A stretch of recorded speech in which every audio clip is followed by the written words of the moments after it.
call this meeting order at this time. Let us please stand for our invocation, our pledge of allegiance.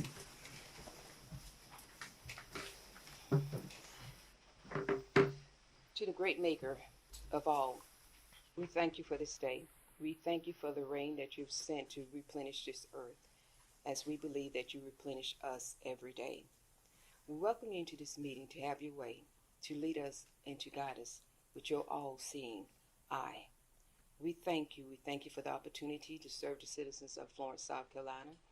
And it's our desire that this city be a shining light to all those around us as we continue to move forward, advancing the things that's best for the citizens of Florence. So you're welcome into this meeting this day to please have your way. Amen. Amen. I pledge allegiance to the flag of the United States of America and to the republic for which it stands, one nation, under God, indivisible, with liberty and justice for all.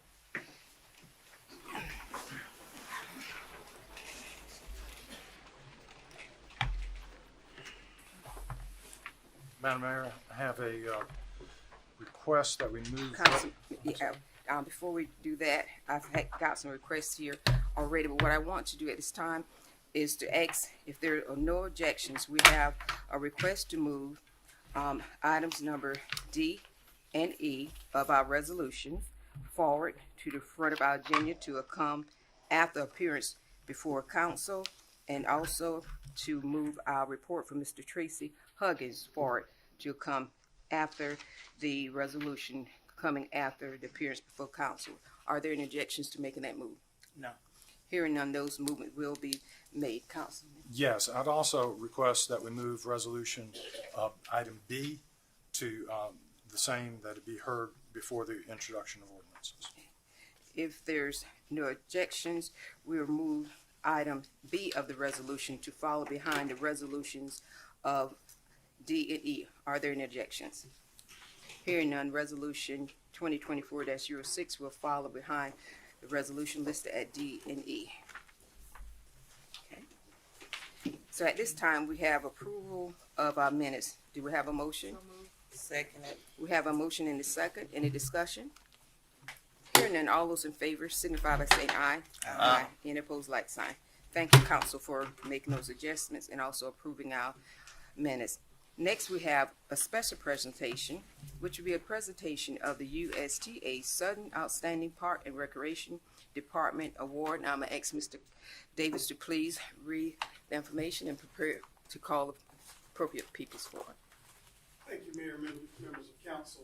On January 20th, the city of Florence was honored with the 2023 Outstanding Parks and Recreations Department Award at the USTA Southern Annual Meeting in Atlanta, Georgia.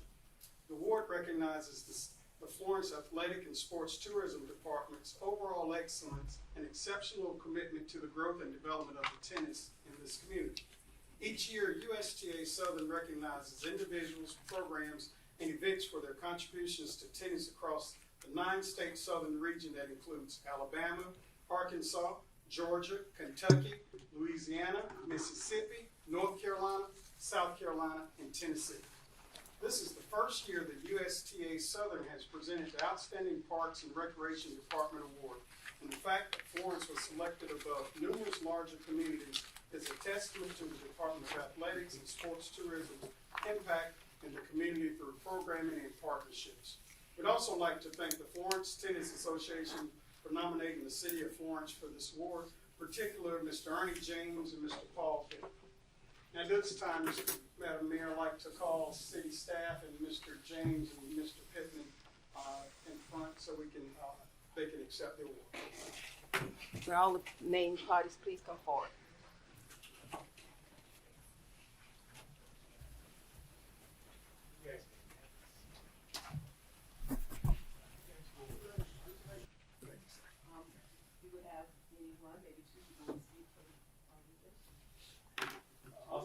I'll say something. I've been at a loss for words, but again, I want to say thank you to the City of Florence Parks and Recreation Department. As a representative of the Florence Tennis Association, I relish the relationship we have with these people because they make it possible for us to achieve our mission, which is to grow tennis. And in addition, They also help us grow tennis outside of the Florence area and bring real economic benefits to the Florence area. So thank you very much for what you do and continue to do. Any other you want to say anything? If not, thank you to the whole of the organization. Thank you for the nomination, but more importantly, thank you for what you do every day to make all this possible. We know that we are here as a body, but you're the ones on the ground doing the work. So we thank you. We thank y'all for the nomination as well. And continue to do the great job that you're doing. Thank you. Thank you very much.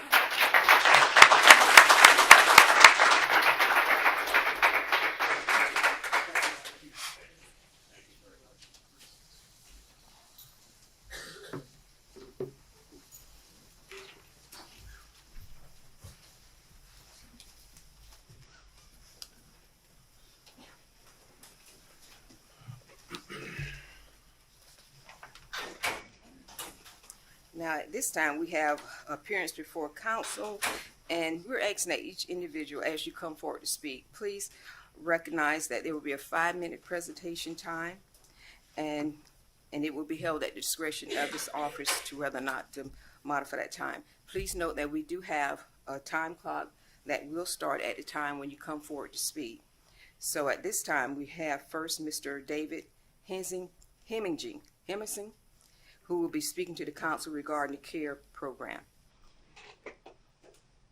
And Mr. Davis, who will be operating the time? You got it, Patricia. Okay, thank you. Is Dave here? Dave Hemmingsen, is Mr. Dave Hemmingsen here? Okay. He's not here at this time. We'll move forward with our agenda. Next, we have Mr. Ernie James and Mr. Paul Pittman from the Florence Tennis Association to speak to the council regarding tennis in the city of Florence. And what a great time for them to come right after they nominated and got an award.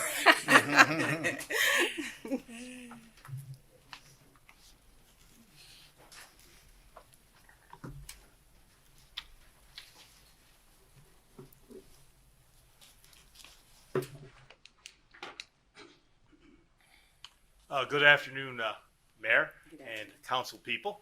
Thank you for this opportunity to speak to you about a topic that's near and dear to me, and you guys obviously know, you've seen me here before, and that's to talk about tennis here in Florence. So we thank you for your support, and we want to update you this afternoon on the state of tennis in Florence. The Florence Tennis Association has worked closely with the city's leaders over 3 decades. During that period, tennis has grown significantly nationally and here in Florence, and transforming itself into a much more diverse sport that is now most frequently played, listen to this, in public parks. Our goals are to grow tennis in Florence and to make it a sport for everyone. We know our counterparts among the city staff share these goals, and we are grateful for their support. Together, we have given our citizens exceptional facilities and programs and made our city a hub for Southern and South Carolina tennis. Thank you for your leadership that has made that possible. Good afternoon. Good afternoon.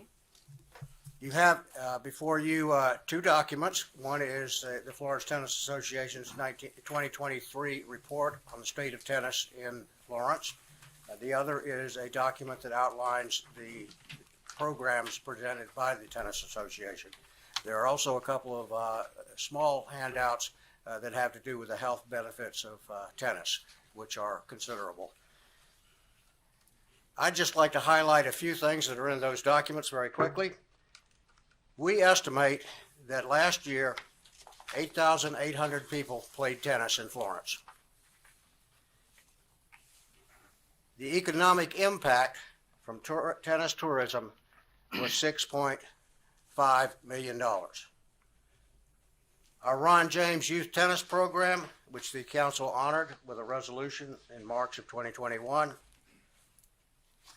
presented basic tennis to over 800 area children since it was founded in 21, well over 400 of them last year. Finally, tennis is by far the best sport in America for health and fitness at any age. We encourage you to read through the documents about the health benefits of tennis and to join us on the courts. Thank you. Okay, and finally, we'd just like you to continue to support us, specifically in this area. We just reached an agreement with City Parks and Recreation to begin a tennis program at Levy Park. As you guys are probably aware, we've got 2 tennis courts at Levy Park, but we've had no programming there. So we've reached an agreement to begin programming there. So we're really excited about that. So we're asking you to support that and endorse that activity. Then we have future goals to bring tennis to North Florence. Every time I ride by Old Jones Park, I see all that open land. I say, I already see tennis courts there. Again, that's our goal, to bring tennis courts to the community so the children in that community would be able to walk, ride, and begin to enjoy the sport of a lifetime, which is tennis. Before we go, though, we have 1 minute and 38 seconds. The award was given to Florence Tourism, Sports and Tourism. Tourism means we bring people here to Florence to spend money.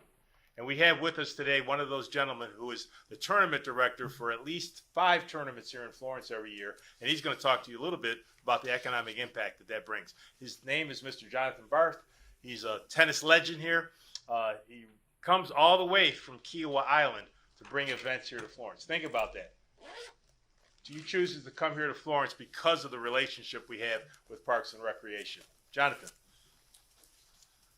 Yes, thank you. I just wanted to say that I bring 5 tournaments a year here so far. I've done so since 2018, 2019, through mutual friends who have asked to bring higher level tennis to Florence, and I have a way to facilitate that. So this weekend, for example, I have a national level 3 18 and under event where we'll have college coaches recruiting the players at the Florence Tennis Center. 256 families will be here throughout the weekend, and with just the 5 tournaments that I bring here, it's over 1,200 tennis players or families with over $700,000 of economic impact to the community, and that's just for my very unprofessional assessment, being a director of tennis at Kiowa Island. But I know that we're thankful to have these events here. Florence is a great city to have it. We work real well with the Florence Tennis Center. Rob Hill and his staff are very accommodating. So again, thank you for letting us invade Florence with these tennis tournaments. We appreciate it. Well, thank you to everyone. And before you leave, I'm going to ask if the council needs to respond. I know Councilman Jabali, you want to address, so recognizes you. Thank you. Good afternoon, and Ernie, of course, thank you for all that you do. And gentlemen, appreciate your assistance as well.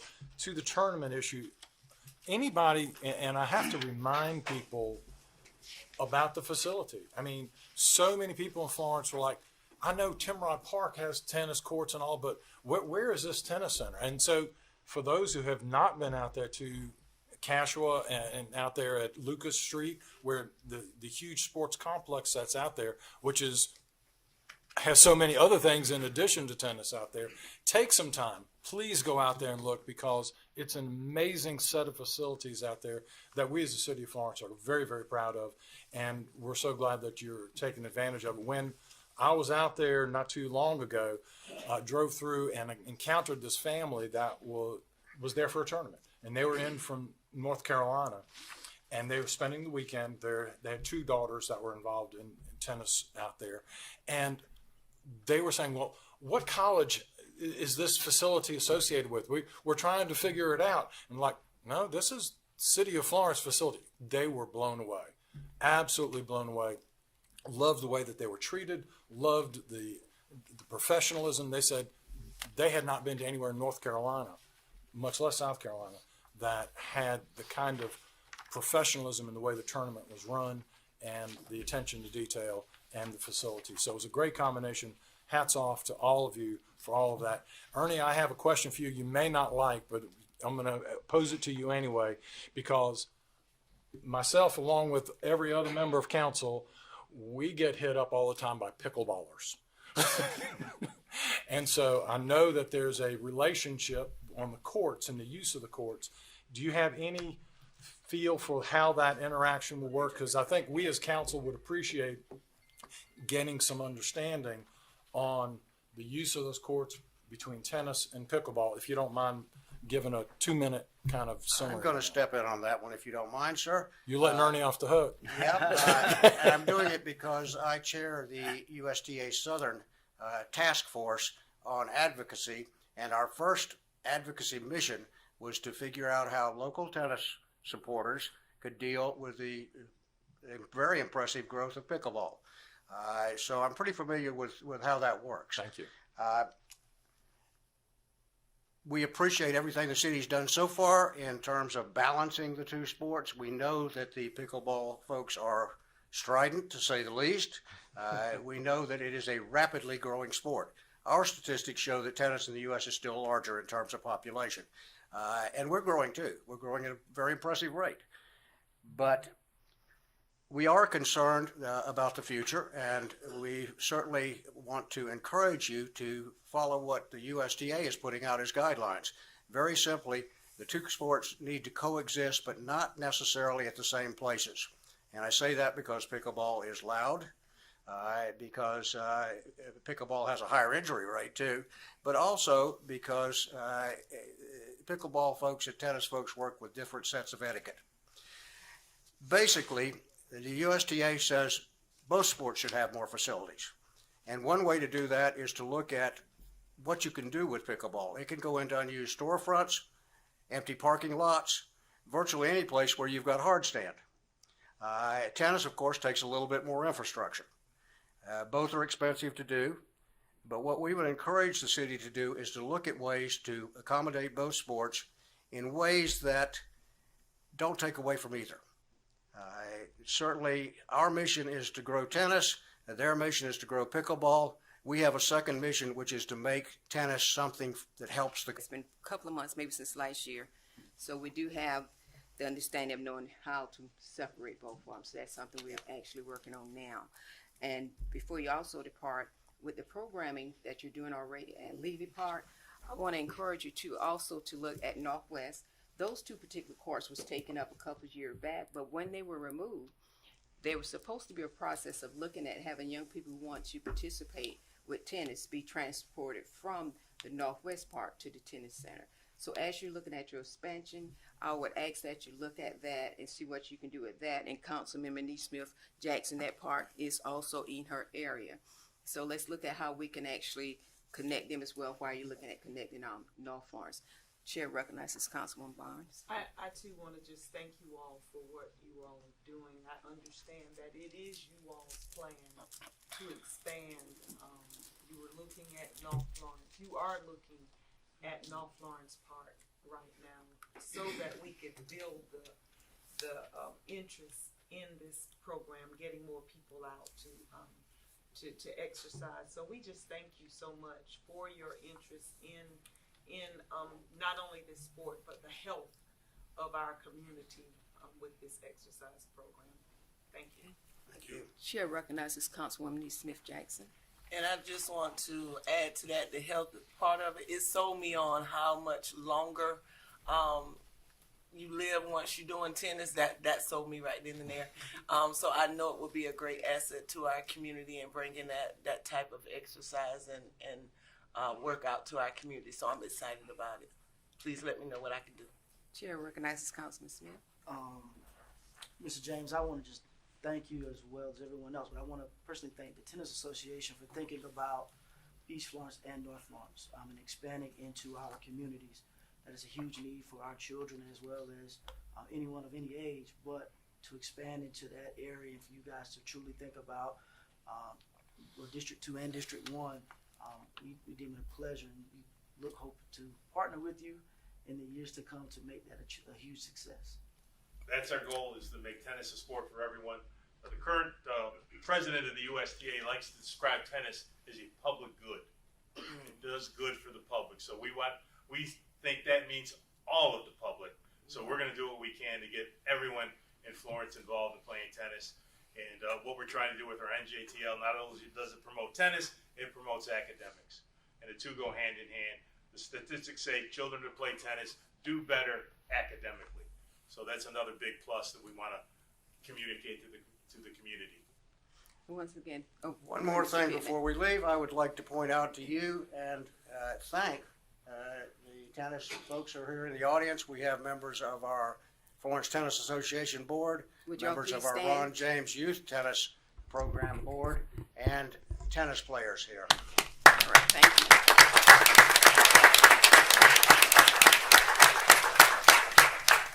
Thank you, gentlemen, for all that you do and everyone else who's doing here. And I know you've been doing it for a good while, and the communication's always been well between your organization and the city, and we're looking forward to continuing that relationship. Thank you for everything you're doing. Thank you, Mayor, and I'll be back in May, National Tennis Month. Proclamation. Thank you. All right. I will ask again, is Mr. Dave Hemmingson here? If not, that concludes those appearances before council, and I'll give a moment as we're clearing the chambers.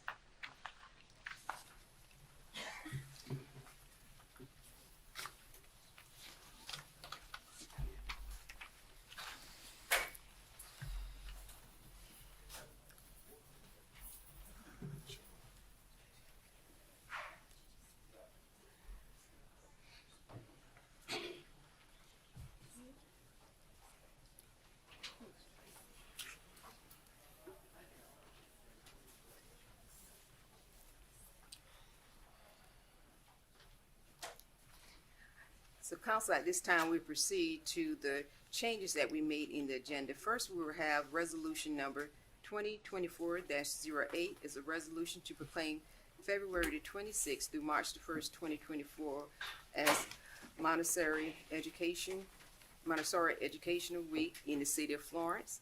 And I will ask that Mr. Davis come forward, please, to read that resolution.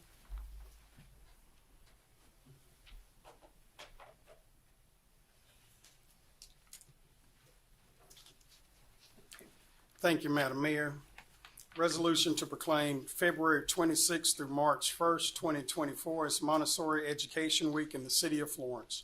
Whereas based on her observations of children and the manner in which they learn, Dr. Maria Montessori developed an innovative philosophy of education in the early 1900s that continues to influence learning across South Carolina, the nation, and the world. And whereas the Montessori program, available to children from birth to 18 years, utilizes materials, techniques, and observations that support the students' natural development, encourage their learning, independence, and self-confidence, and advance the principles of peace through responsible citizenship. And whereas the mission of the Montessori School of Florence is to make available to the children and families of Florence and its surrounding area both preschool and elementary education of the highest quality, consistent with the methods and principles of Montessori education. And whereas the Montessori School of Florence has educated many young people in the community that have become successful citizens, parents, employers, and employees. And whereas the Montessori School of Florence is committed to connecting all students, regardless of race, gender, religion, or national origin, and has made this commitment part of their mission. Now, therefore, be it resolved, the City Council of the City of Florence does hereby proclaim February 26th through March 1st, 2024 as Montessori Education Week and commends the Montessori School of Florence for their contributions to the education and formation of the youth of our community. Resolved this 12th day of February, 2024. Do we have a motion? So moved. Okay, we have a motion and a second. Any discussion? Hearing none, all those in favor signify by saying aye. Aye. Any opposed, like sign. We would like for any representative who are here to please come forward, and I will ask that Councilwoman Neesmith Jackson please go forward to present the resolution.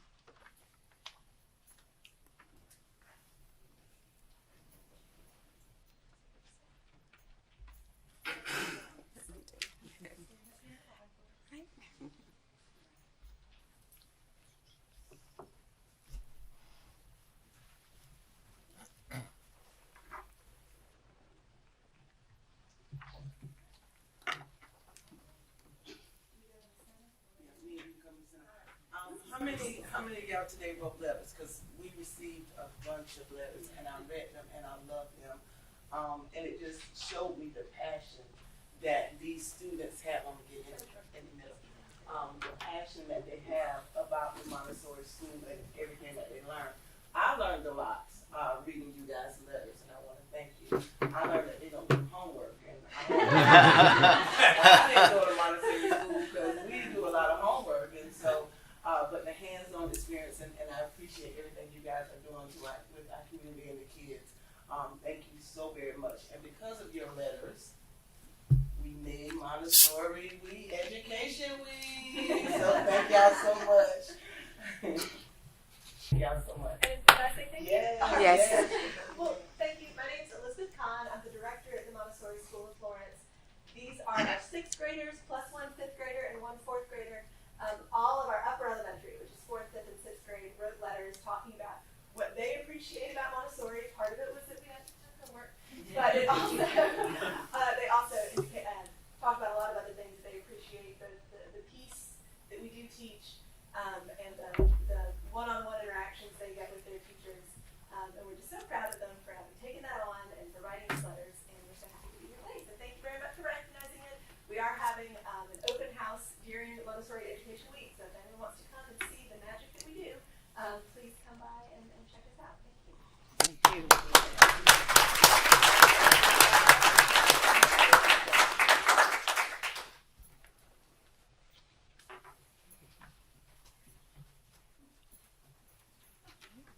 Thank you again.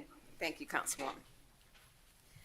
At this time, we are prepared to move forward with our agenda. Next, we will have resolution number 2024-09, a resolution of recognition for the induction of Darrell Page into the South Carolina Football Coaches Association Hall of Fame. I will ask Mr. Davis to please read that resolution.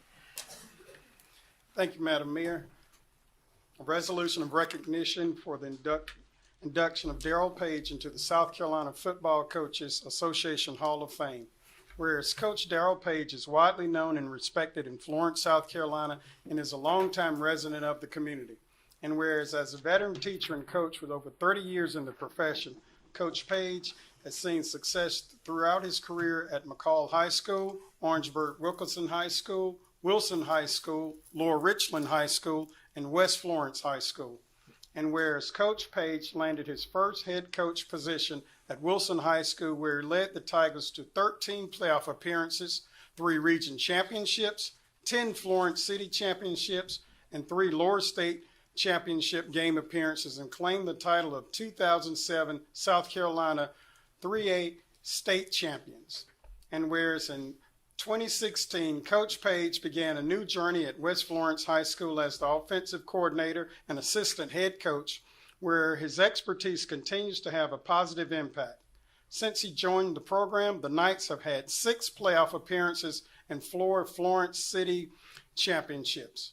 And whereas Coach Page's track record of success earned him the designations of 1996 Region 5 4A Coach of the Year, 2003 Region 6 3A Coach of the Year, 2005 Region 6 3A Coach of the Year, 2007 Morning News Coach of the Year, and 2007 South Carolina Association of Coaches Statewide Coach of the Year. And whereas throughout his many seasons, Coach Page's leadership and selfless commitment to the game and his student athletes have contributed to his enduring success as a coach, earning him the just respect of the community. Now, therefore, be it resolved, the City Council of the City of Florence does hereby recognize Coach Darrell Page for his induction into the South Carolina Football Coaches Association Hall of Fame and thank him for his many years of leadership, encouragement, support, and guidance to the student athletes of the City of Florence. You've heard the resolution. Is there any discussion? Hearing none, all those in favor signify by saying aye. Aye. Any opposed, like sign. Let the record reflect that the resolution has passed. And we will ask that Mr. Darrell Page please come forward, and I will ask that Councilman Smith please go forward to make the presentation.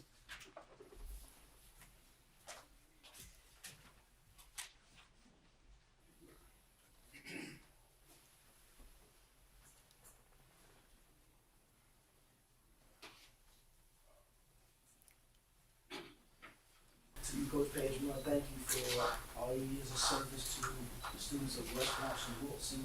All your dedication has truly paid off for being honored inducted into the South Carolina Hall of Fame.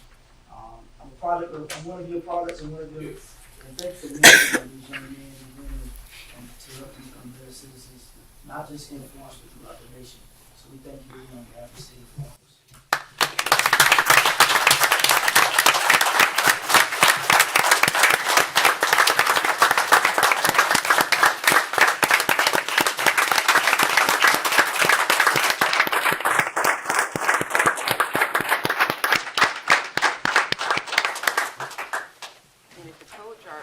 Representative, you're welcome to speak if you so desire.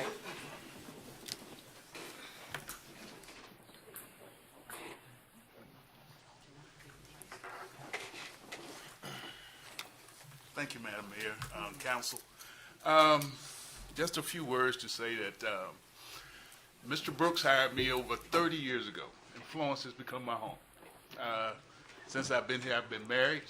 Me and my wife have gotten married, had 2 children, and raised them here in Florence. Florence is truly home for us. Just to be recognized right where you're from and what you've been able to accomplish through this community. I can't say enough. When you look at 2 of your council members, I remember when they were in school at Wilson. And now they're councilmen, they're city leaders. It's just a lot of pride. And I'd like to thank the city of Florence, just the entire Florence community for everything. Thank you again. And before you leave, Coach, Councilman McCall would like to address you. Yep, Coach Page. I wasn't athletic enough to make the team, but I would say a true testament to not how your character is on the field, but how you place those values in those players off the field. Yes, I don't think you know, but to this day, as a matter of fact, as similar as last night, we had players calling some of your plays Z Black last night, where there's basically it's emulating you as a man, and that goes on from since we were in high school to today. So your impact on those kids is instrumental, and continue doing what you're doing. It's a pleasure to have the city recognize you, man, because you're one of the true legends here in the city of Florence, and it's giving you flowers while you're still here. Thank you, Councilman. Chair recognizes Councilwoman Barnes. I too just want to thank you. I was long gone when you got there, but I got to know you on a different level as a church member. Yes, ma'am. And that what you've done there, you carry wherever you go. And so we just want to say thank you for all that you do, because it means a lot to know that you've instilled, and they are carrying what you've instilled in them. And on that behalf, thank you so much for all that you do. And on my behalf, between West Florence and Wilson, I know some of the children that you mentored and played the sport under you. So thank you, and we're just gracious to have you as a part of our city. Yes, Thank ma'am. you. Thank you. Thank you.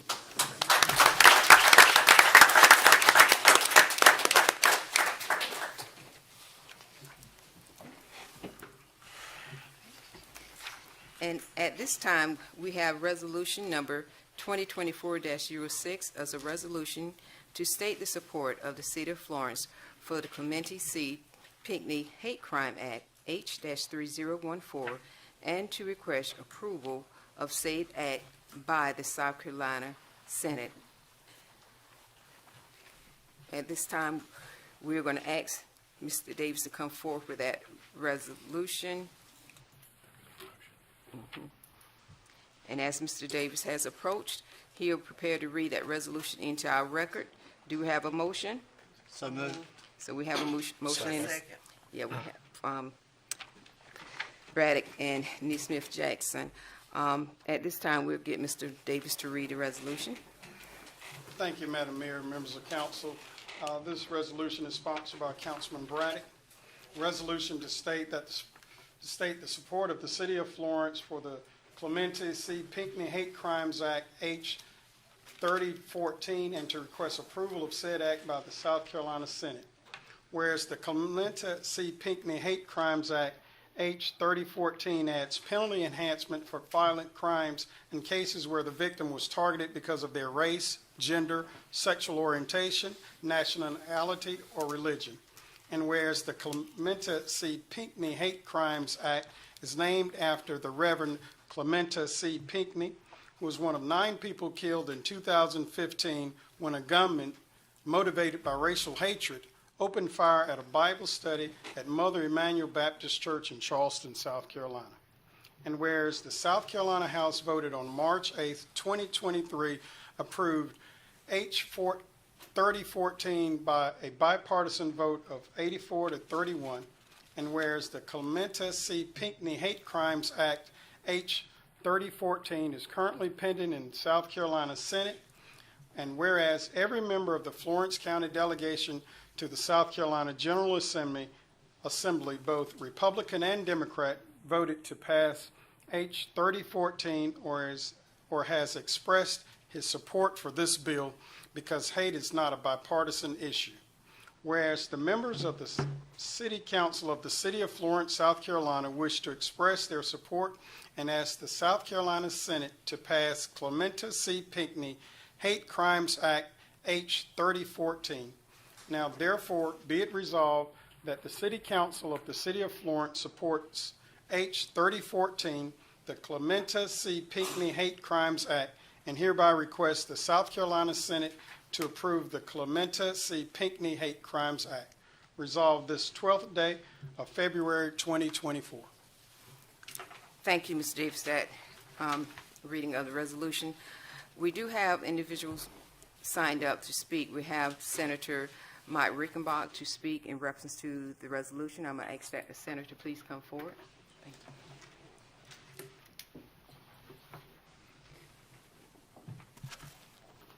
Thank you, Madam Mayor, members of council. I must say it's nice being on this side of testimony as opposed to sitting up there, but it's an absolute honor and a pleasure. When I heard about this resolution coming to the council today, I thought it might behoove you or be helpful to come and kind of give you a landscape of where the bill currently stands, House Bill 3014. So as a vice chairman of the Florence County Legislative Delegation, I can kind of tell you where we stand right now. There are 9 members of the Florence County Legislative Delegation. There's 5 House members and 4 senators. Of those 5 House members, you've got 2 Republicans, and in the Senate side, we have 1 Republican. I'm pleased to report that House Bill 3014 has received bipartisan and full support from the Florence County Legislative Delegation. So on the House side, Representatives Jordan and Lowe, who are your 2 Republican House members, voted for it. On the Democrat side, you've got Representatives Alexander, Kirby, and Williams voted for it. On the Senate side, myself as the Republican senator voted for it, and our 3 Democrat senators, Senators Sabb, Senators Johnson, and Senator Williams have all voted for it. By the way, Senator Williams expressed his remorse for not being able to be here today. For those who may not be aware, Kent Williams, as the senator from Marion County, actually covers East Florence and North Florence. So he and I share the city limits from a standpoint of the Senate delegation there. The next step on the hate crimes bill, House Bill 3014, is for the bill to receive what's called special order. So my Senate Judiciary Committee passed it out of the Senate. We were able to do that last year. Now we need the bill to receive special order. One thing that you as the council and the mayor could do to help this bill come to fruition is when you know you have counterparts in other part of the state who have senators who may not fully understand or be in favor of the bill, encourage those constituents to reach out to those senators. It's a very narrow margin right now in order for the bill to receive special order. I think largely some of the issues we're hearing is that folks don't completely understand the bill. It's an enhancement bill on a violent crime. It doesn't criminalize speech. It doesn't criminalize thought. It's an enhancement on a violent crime. And the bar has to be shown that it was motivated by terror and by hate. So whereas all 9 members of the Florence County Legislative Delegation, which is incredible to have bicameral and bipartisan support all for it, what we really need are members of the delegation and other parts of the state to understand the bill. Any questions? Any question from the council? I'd just Chair like to recognizes Councilman Braddock. thank you, Madam Mayor. I'd just like to thank the senator for coming today and his beautiful wife, Sharice, as well, to just explain that because there is a lot of confusion. But I'm very pleased that as a council and as a delegation that we all agree that this is something very important to our state and our community, and I appreciate you, taking that role and leading that fight for us. Thank you, sir. Thank Chair you, Councilman. recognizes Councilman Jabali. Senator, as always, you and your lovely wife, I love running into y'all anywhere y'all are, so, which is everywhere. But thank you for being here, and thank you for shedding some light on it and updating us. I would be very appreciative when you say reach out to people in other parts of the state, well, gosh, I wouldn't know where to begin. So if you have, I mean, you know how to reach me. If you have some specific people that need a little motivation and need a little help and encouragement to get them over the top, and you'd like my assistance, I'd be happy to do it. And I'm sure other members of council feel the same way. But if you could just share some of that information in terms of who we need to reach out to, I think that would be a big help for all of us. Yeah, Councilman, thank you for that. I think to your point, knowledge is truly power here. And for those who understand that it's an enhancement bill on violent crime and it doesn't criminalize speech or thought, I think there should be a unanimous vote once people truly understand it. So I think the Florence County Legislative Delegation can be a microcosm of what we'll see statewide, that hate isn't a partisan issue or a cameral issue. And just as an example, I read with total disgust and dismay what happened to the Jackie Robinson statue. And you know, of course, what happened to Mother Emanuel is just, you know, beyond words. But this is a recent example of the Jackie Robinson statue. And there was someone who was a unifying figure for sports, for, you know, progress, for so many wonderful things. And then to have his statue, you know, dismantled and burned and all of what happened to that was just an example, in my mind anyway, of what we're talking about. You know, obviously desecrating or, you know, destroying public property is a crime in and of itself. Right. But this would be something on top of it. And that, to me, may be an example that might be something that we can share with the community. Sure. Chair recognizes Councilwoman Nee Smith Jackson.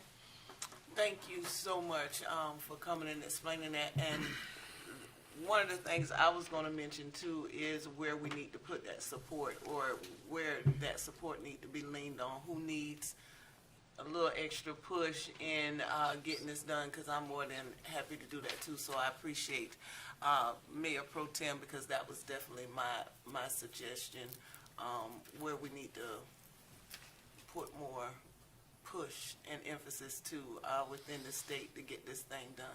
Well, thank you, Councilwoman. I've had several constituents who have reached out to that point and have had questions about it. And so if you have constituents, even if they are in Senator Williams' section of Florence, I'm always happy to talk. My wife, Sharice, is always happy to help explain it. Really, the senator of Florence County is sitting over here, which would be my wife. And then we can help provide clarity and an explanation to it. Because once folks understand that it's simply an enhancement, when the motivation is terror and hate, again, it's a bipartisan issue. Thank you for your support. Chair recognizes Councilwoman Barnes. I want to thank you for having the courage to come here today. It's not often that we have the senators to come in on the local level. Thank you, Councilman. So at this time, our next change in our agenda was to move forward Mr. Tracy Huggins Barnes for a presentation in reference to state of finances for the city. Do we have a motion? So moved. Second. Motion is second. At this time, we will ask that Mr. Huggins please come forward. Mr. Huggins, you can actually come to the side.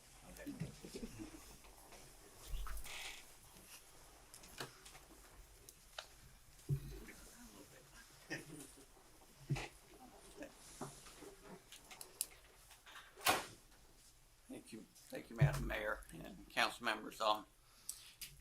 My name is Tracy Huggins. I'm with Birch Oxford Shield CPA. We've been doing your audit for a few years now. I've kind of lost count, but I'm here to present your June 30, 2023 audit results. And just give you a few highlights of the audit. Is 194 pages. I hope you've had a chance to look through it and have any questions answered of the financial statements, but just some highlights of a couple of big areas in the audit. Well, one, before I get started, on page 20 is our opinion, an unmodified opinion, what most people call a clean opinion of the financial statements.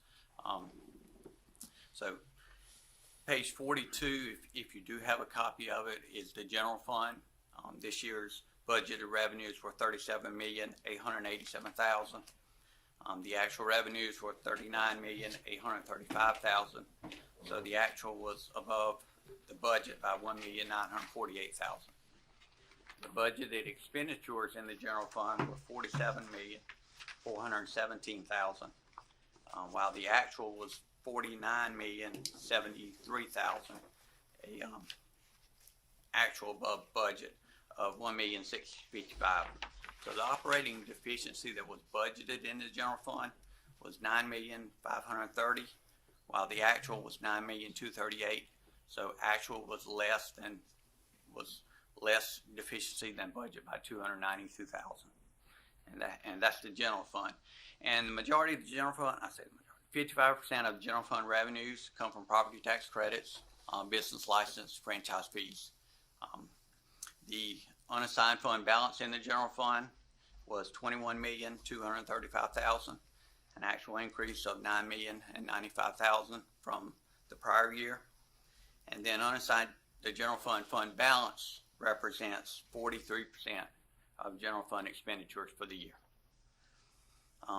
The other larger area of financial statements would be the enterprise funds. That would be your water and sewer and the stormwater utility.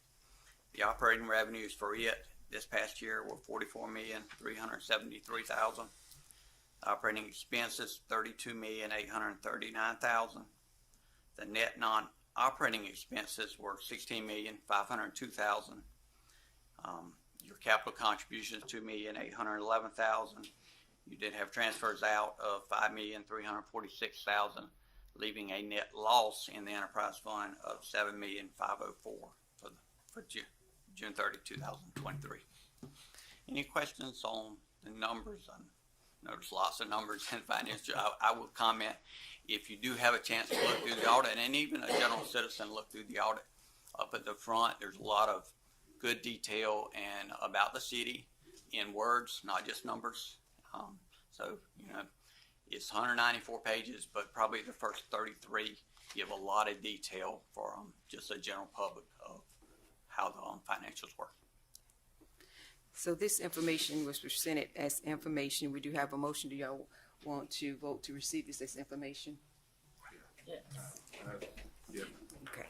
So we have that motion to receive this as information. All those in favor signify by saying aye. Aye. And opposed, like sign. Information has been received.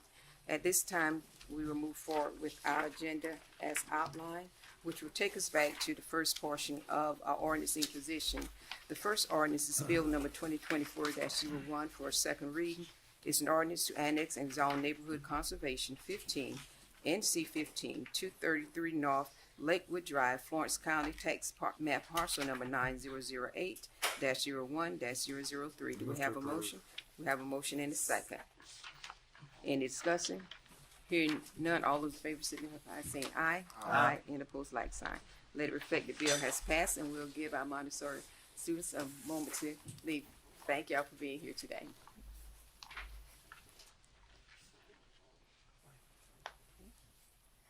So at this time, we have Bill number 2024-02 for a second reading. It's an ordinance to convey a portion of West Vista Street right-of-way to South Carolina Department of Transportation, specifically 50 feet west from the intersection of West Vista Street and North Irby Street. Do we have a motion? So moved. Second.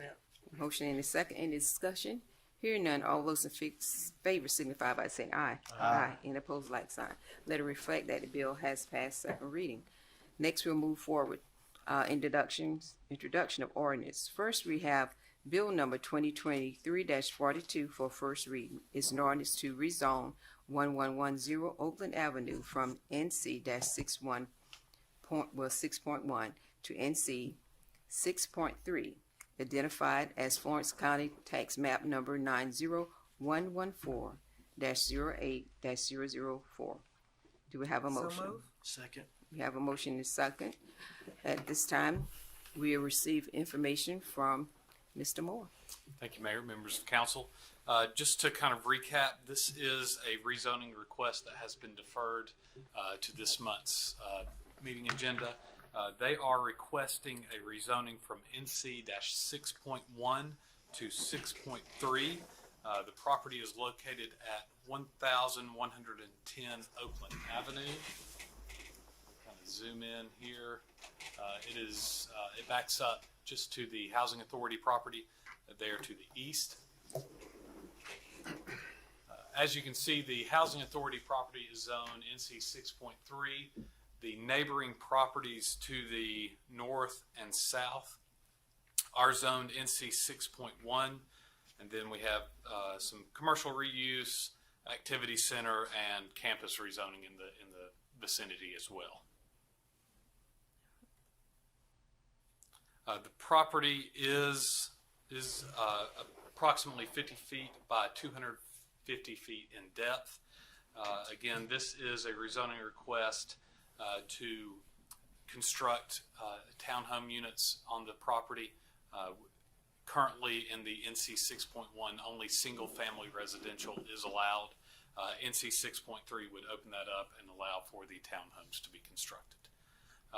We have, again, this is a deferred matter.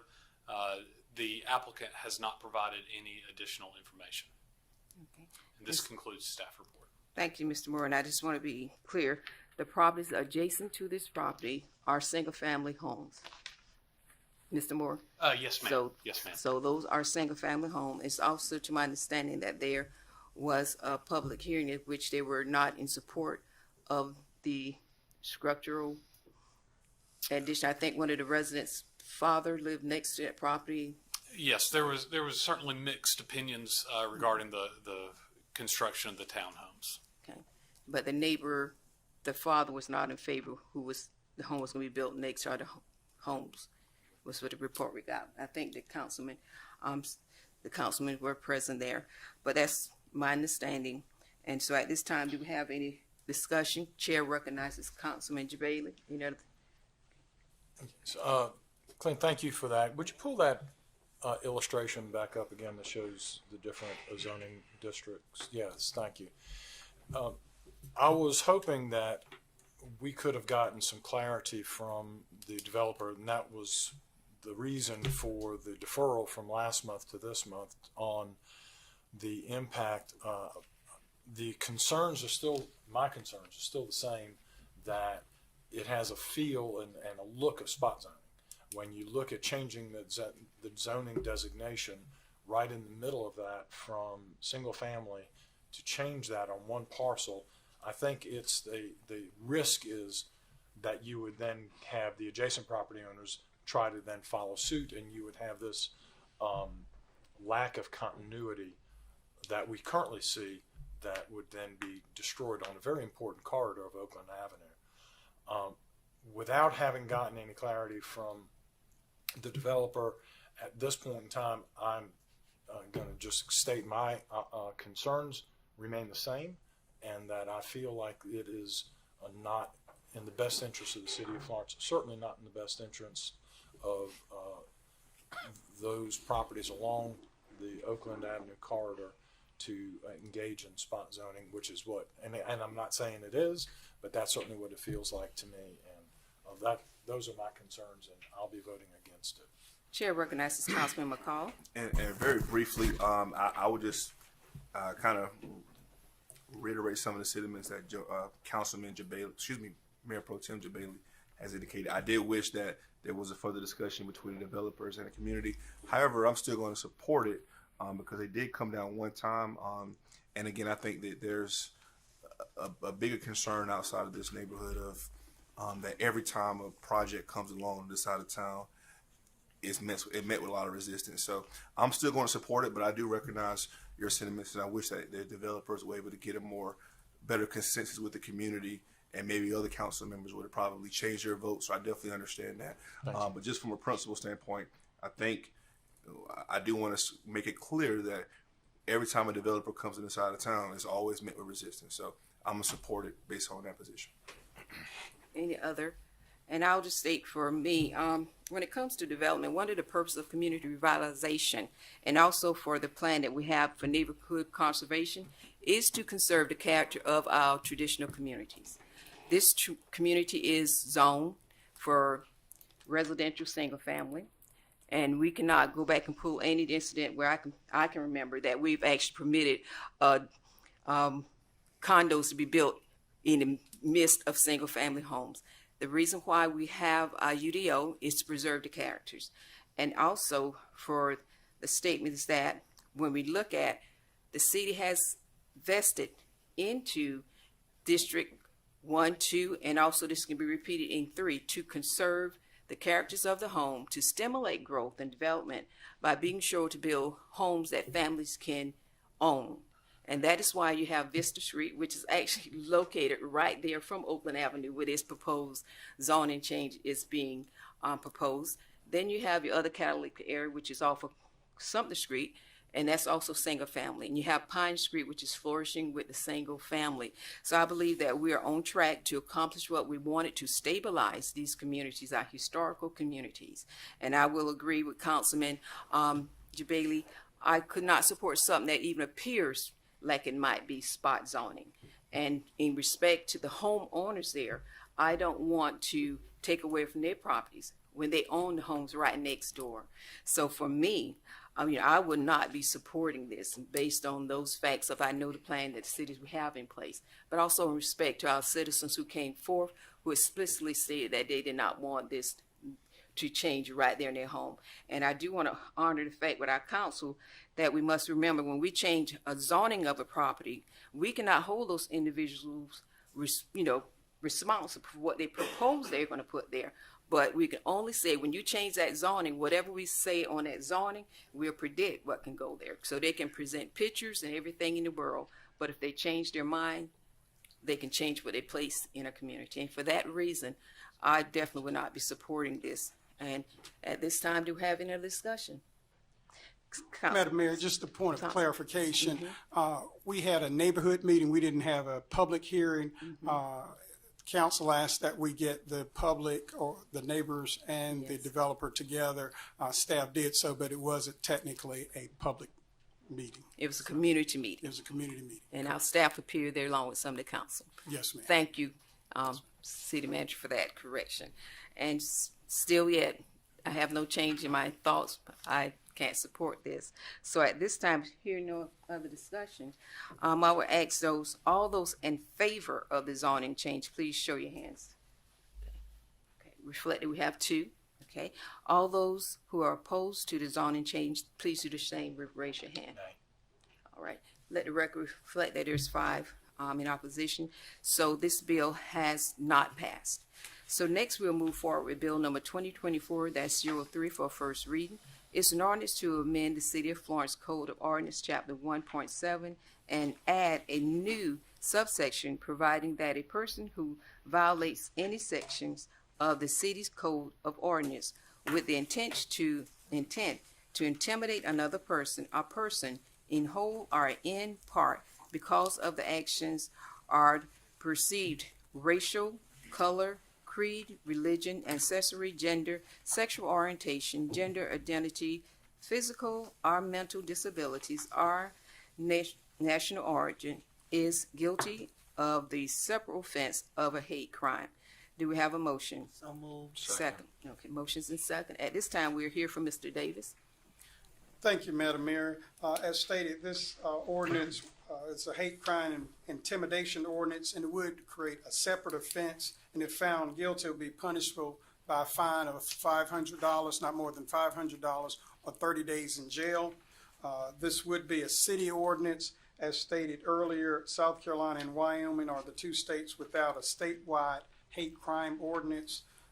If passed, this would be a separate violation, and each offense would be a separate violation, punishable by $500, up to $500 or 30 days in jail.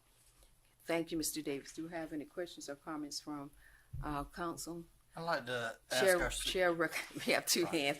But what I would ask is that I'm going to go ahead and honor Councilman Braddock, following Councilman Braddock, Councilman Lee Smith Jackson. I want to see if we could, if I could address the city attorney.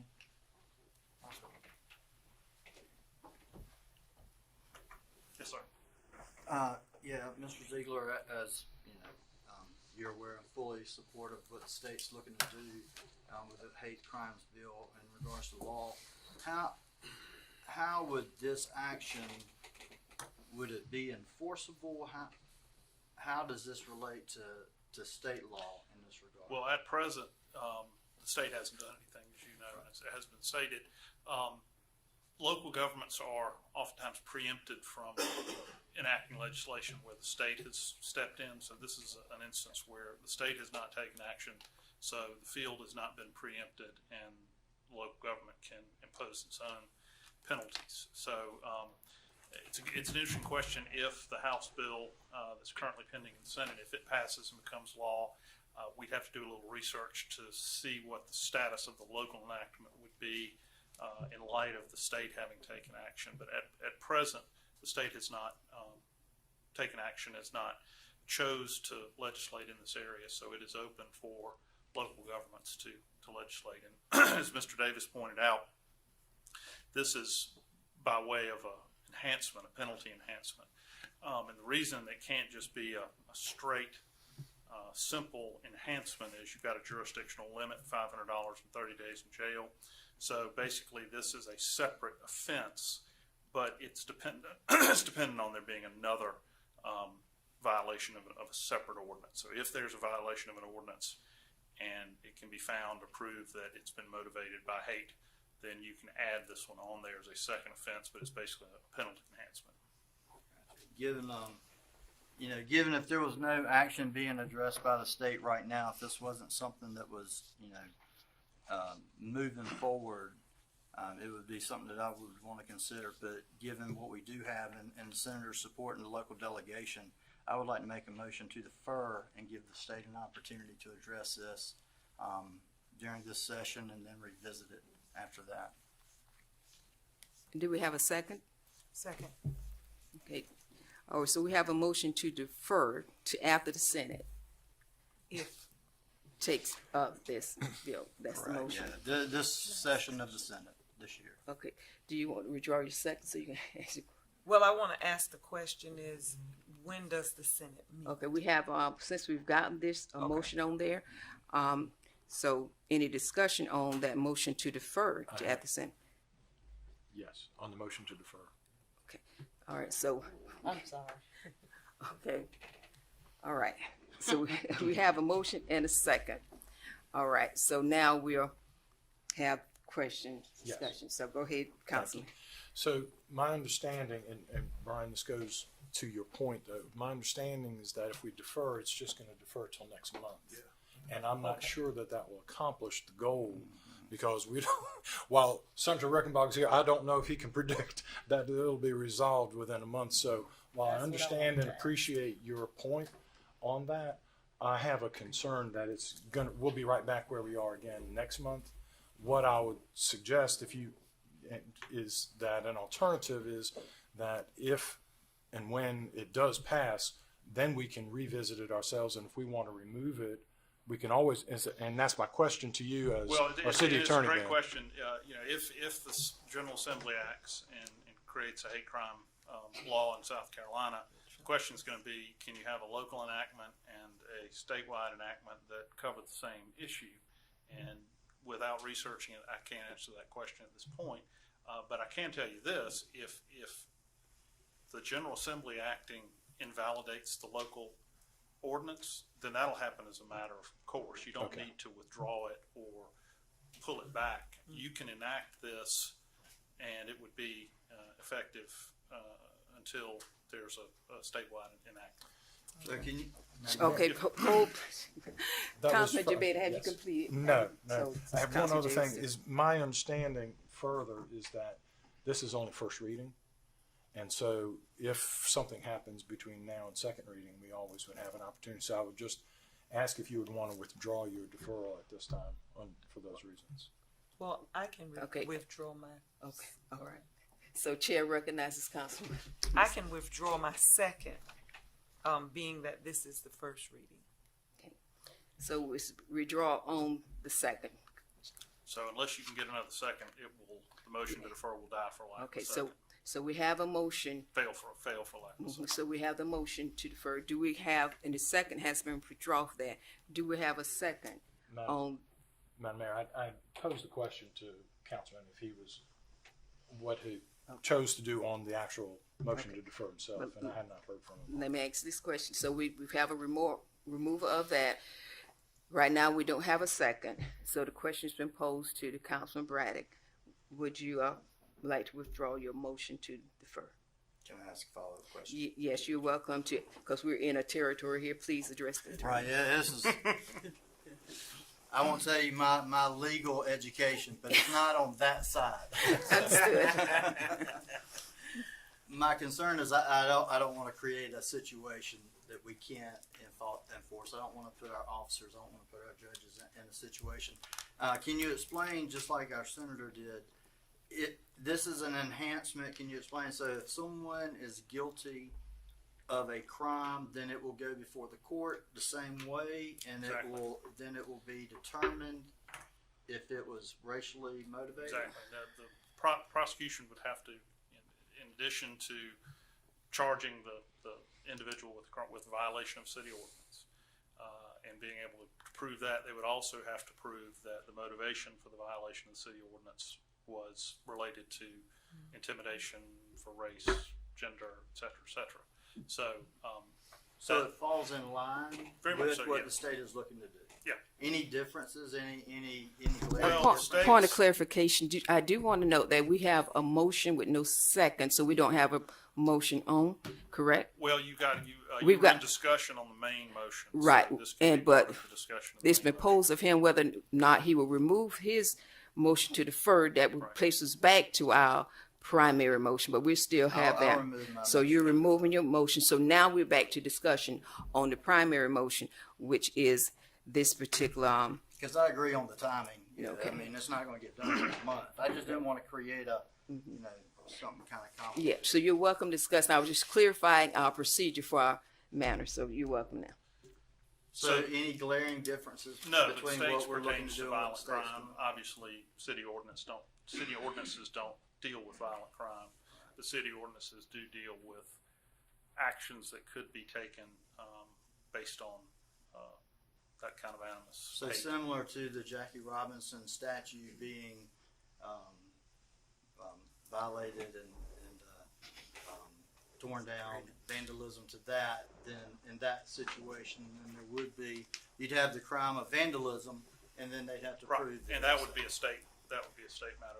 The example that everyone uses for an ordinance is, say, it's a litter ordinance. If you print up a bunch of racist pamphlets and throw them out the window up and down Cherokee Road or Palmetto Street in Florence, you're violating the city's litter ordinance, but you're also engaging in a quote unquote hate crime. So that's a good example of how that would overlap on the city's level. Okay, thanks for the clarity. Yeah. Yeah, I just didn't want to create a situation when we had the state moving forward, that would put our officers or our court in a bad position. Understood. Thank you. Any other discussion? Any other questions? Chair recognizes Councilman McCall. Oh, and I'll be supporting it due to the just the nature of what's ahead of us now. It's also on top of I guess discrimination on the basis of race. We're also hearing that with the war in Gaza, you're getting a lot of hate crime or hate speech and hate crime towards Jews as well. Actually, when this was on the agenda, I had a few members of the Jew community reach out to me in support of it because of some of the concerns that they have about this situation. So although it's not just a black and white issue or a colored issue, it's also members of some religious organizations who are feeling or want more protections. So hopefully the state can definitely address this, but I'll be supporting it because of those concerns that has been addressed to me by members of the community. So thank you. And at this point, in conclusion of this discussion, if there's no other questions, I do want to acknowledge that the several member of our artists was here last month, and they came forth and asked us to actually consider this. So this is actually the response to our community coming forth and saying that we need this in place, and that's why we requested that our city staff research and bring this information to us, because our citizens have made this request, and I will wholeheartedly always support anything that's going to bring us to more of a inclusive society. So I think this is a good move for us to do this. And I also would like to state that we know that our state legislators have a heavy plate, and we don't know when this will be able to be resolved on their level, but we're looking forward to them being able to do that. But on a local level, since we have that ability to do so, I believe that we have that responsibility to our citizens to move forward to do what was requested of us. So I definitely would support this. If there's no other discussion, all those in favor signify by saying aye. Aye. And opposed, like sign. Please let it reflect that this bill has passed unanimous among the whole of the council. So council, thank you for supporting our citizens' request. At this time, we'll move forward into our introduction of resolution. As we've noted, we've also got now resolution number 2024-05. Do we have a motion? So moved. Second. Okay, we have a motion to second, and at this time, we're here from Mr.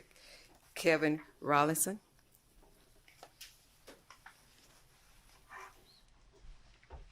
Yes, ma'am. This resolution is to replace the board members, or not board members, the officers of the Public Facilities Corporation, which is not for profit that is a part of the city.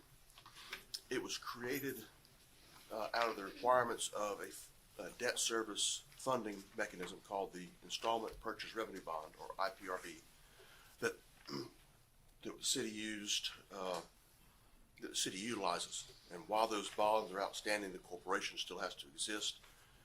The previous members were Randy Osterman, Kevin Yoakum, and Chuck Pope, all three of which are no longer with the city.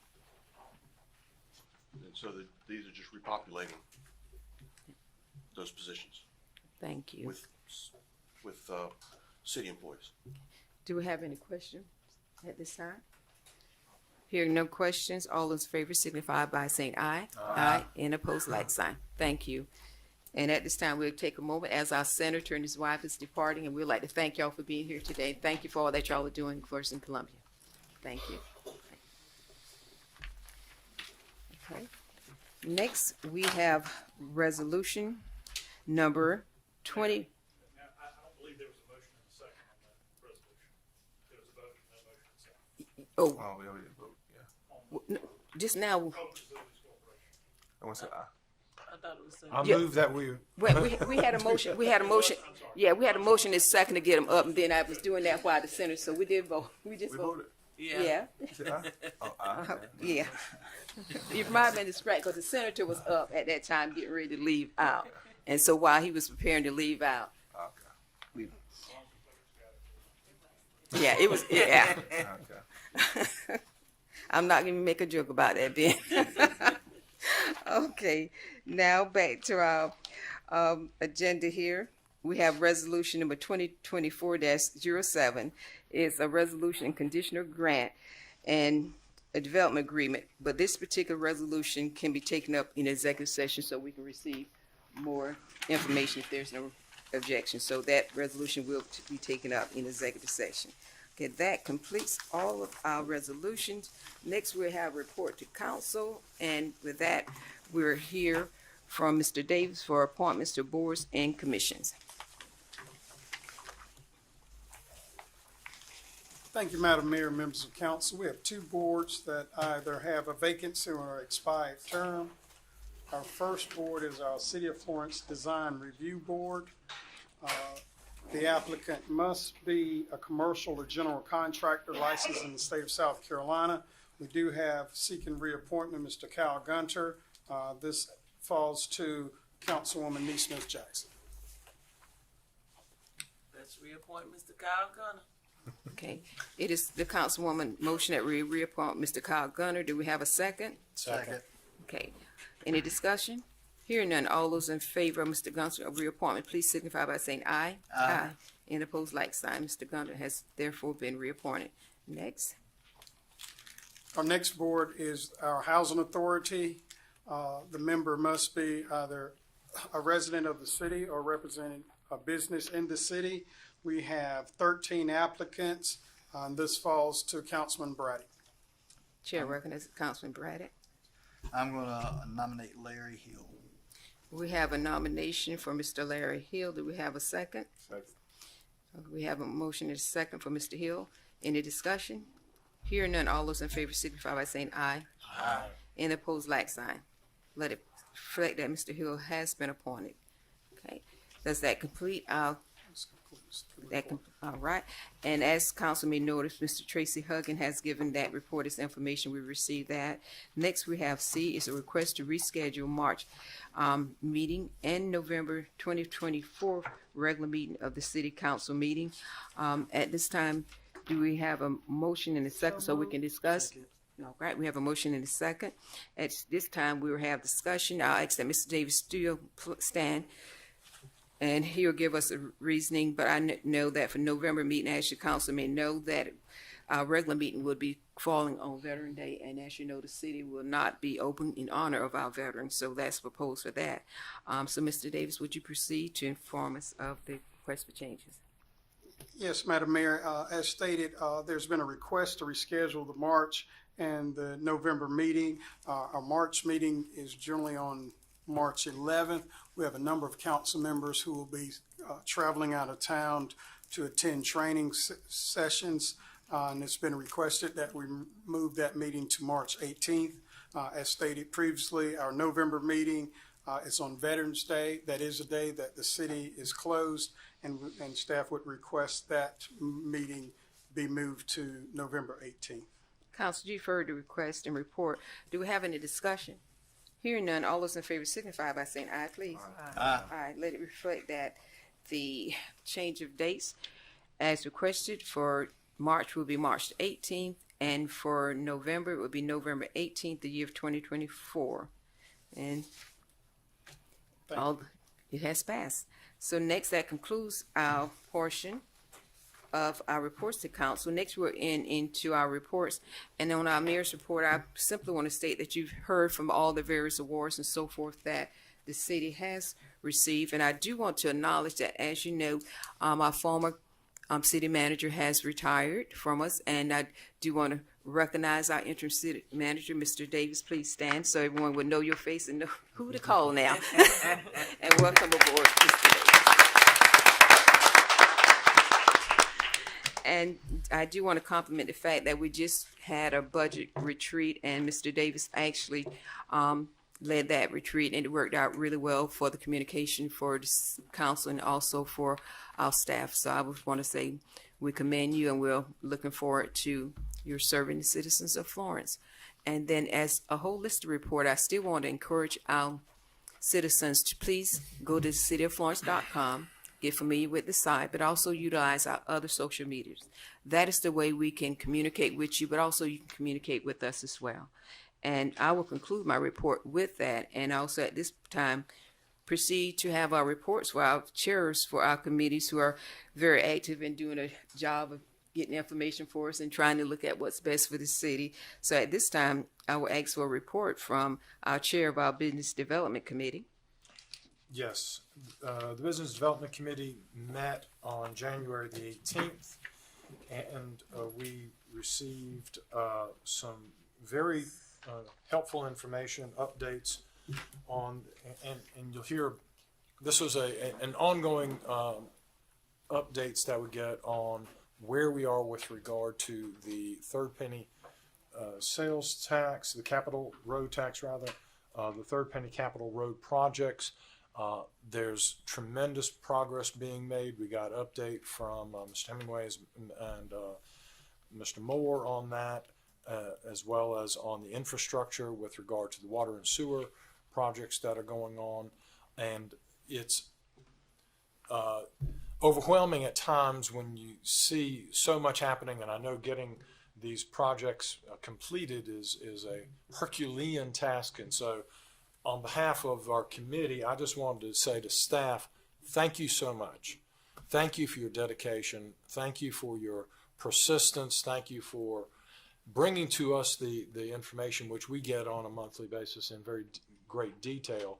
But I'm not sure the public at large knows how much effort goes into just getting one of these projects done, getting it out to bid, working with the contractors, getting all of that done. Y'all do a great job, and if you all, the rest of the council, don't mind joining with me, let's give a round of applause to our staff. thank you all the departments for all that you do. It's greatly, greatly appreciated. The other part of what we received was updates on corridors, which I think is an ongoing effort. We're looking at the corridors, and hopefully when we have more information in specific that we can bring to council in form of a corridor study that we can look at, we'll be bringing that to council. I don't know if other council members, committee members, do y'all have anything more you want to add? I think that's all we have on behalf of the Business Development Committee. Thank you. Thank you for that report. And at this time, we proceed with a report from our Community Development Committee Chair. Thank you, Madam Mayor. We met last month and we discussed during the Christmas holiday, we put out, I put out a wish list of Florence, and on social media it got a lot of traction, and so the Florence Morning News picked it up and actually put it out there, a wish list. And so we documented what the citizens' response was, and we are going line by line. A lot of things that were listed we already have in motion. They just don't know, and so it goes to the marketing committee what they are trying to do and getting the information out to inform our citizens of what we are already doing. But we are going line by line, and we want the citizens to know that we do hear you. This committee, when I first, Councilman McCall and I first got on, we did a listening tour. We took the citizens of each community around and did a listening tour. So this is piggybacking on that. We are now coming up to the end of our times for this term, and we wanted to do a listening tour again. And this way we are doing a listening tour through social media. So we thank you for all of your responses, and just know that we are definitely working on it. We also met with our attorney, Ben Ziegler, who has several different hats, and he serves with a what is it called, Ben? I'm sorry. No, it's okay. Okay. Sure.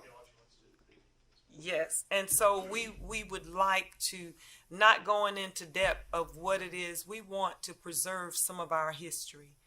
And so we talked about ways that we can preserve our history in our communities, allowing us to see some of the great work that those who've come before us have done. And that's still in the works, and we're just talking about it, but that's something that I wanted to report. And then the Ann Brown came and reported all that the city staff is working on for the communities. And we are so proud at all of the homes that were demolished and all of the efforts in our communities that are going forth. We are doing some great things, and we're really, really proud of our efforts. Am I leaving anything out? Councilwoman Neesmith and Shaquez McCall serves on this committee with me. Thank you, Madam Mayor. You're welcome. And at this time, we recognize the chair of the Marketing and Public Relationship Committee. And thank you, Chairwoman, for that.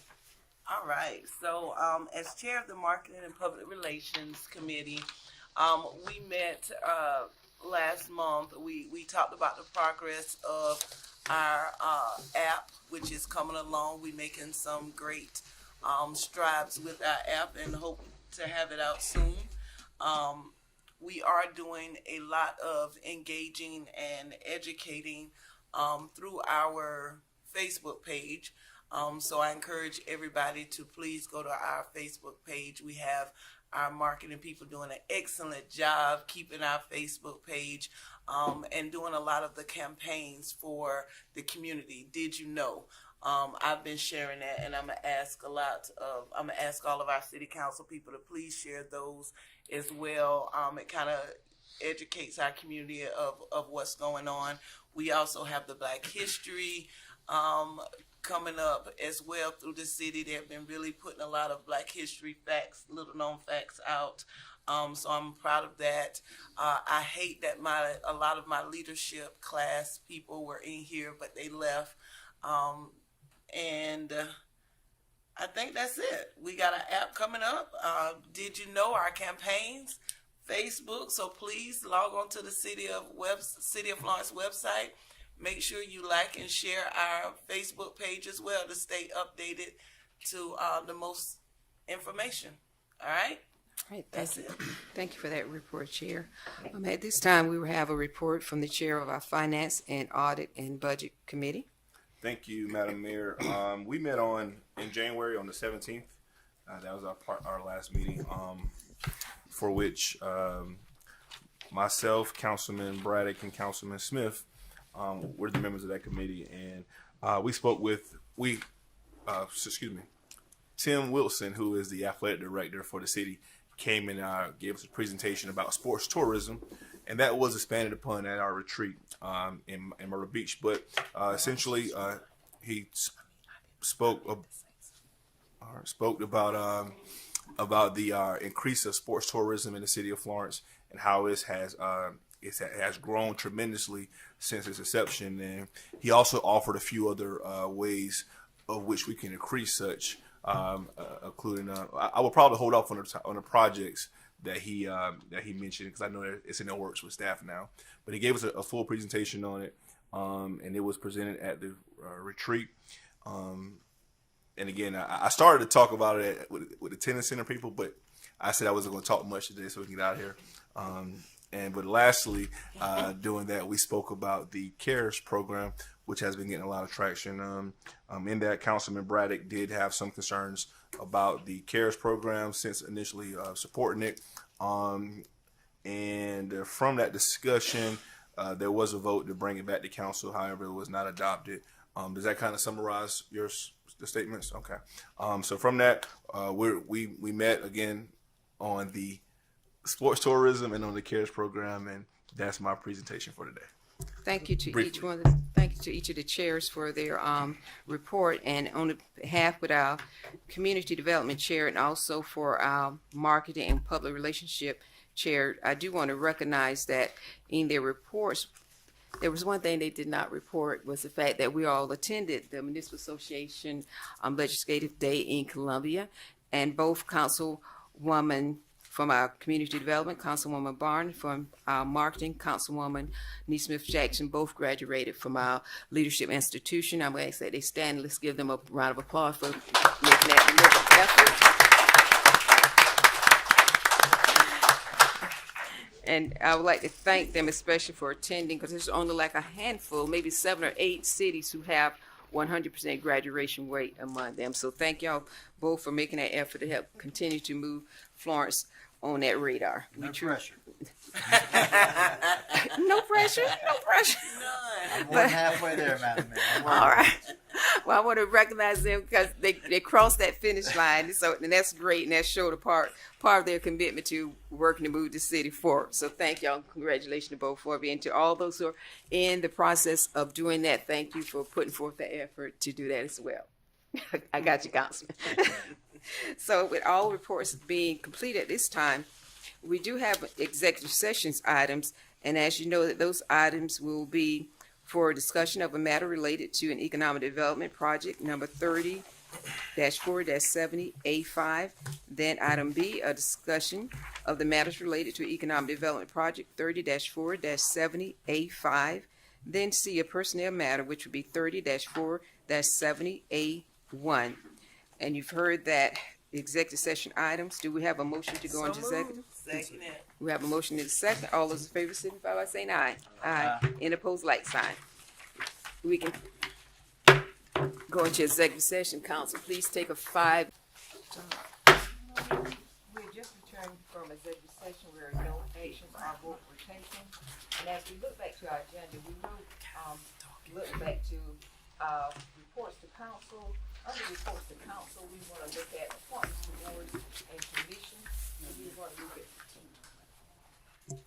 Thank you. So we just entered from executive session, at which time there is no votes or action taken.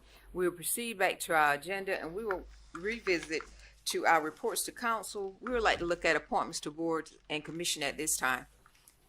And at this time, I'm going to recognize Councilman Braddock. Yeah, I'd like to make a motion to reconsider my applicant for the housing. Do we have a second? Second. We have a motion and a second for that reconsideration. Any further discussion? 'Cause we can, What is your motion to reconsider? Are you withdrawing that person's name or what? Yes, I'm going to withdraw. okay, so we have a motion to withdraw the previous nominee, and we have a second to, we continue that same second is fine? All those in favor signify by saying aye. Aye. And opposed, like sign. So at this time, Councilman Bradley, do you have an appointment that you're ready to make at this time? Motion to defer. I'll just defer until next month. Okay, so the councilman will be deferring, so we won't need to vote at that time, so that appointment will be deferred to next month's meeting. So at this time, we'll proceed to our executive sessions items. And our first executive session item was a matter of economic development, under which there was no action taken. And we'll continue to have reports and update from our city staff and from our attorney on that item. Next was BB. It was discussion of a matter related to economic development project 30-4-7A5. Do we have a position from the council with this? Madam Mayor, I would like to approve the conditional grants and development agreement. So we have a motion. Do we have a second? We have a motion and a second. Any discussion? Hearing none, all those in favor signify by saying aye. Aye. Aye. Any opposed, like sign. Last item was a personnel matter that was discussed. No action was taken on that item. That completes our agenda for this evening. Do we have a motion to adjourn? So moved. Second it. Motion is second. Any discussion? Hearing none, all those in favor signify by saying aye. Aye. Any opposed, like sign. We stand adjourned.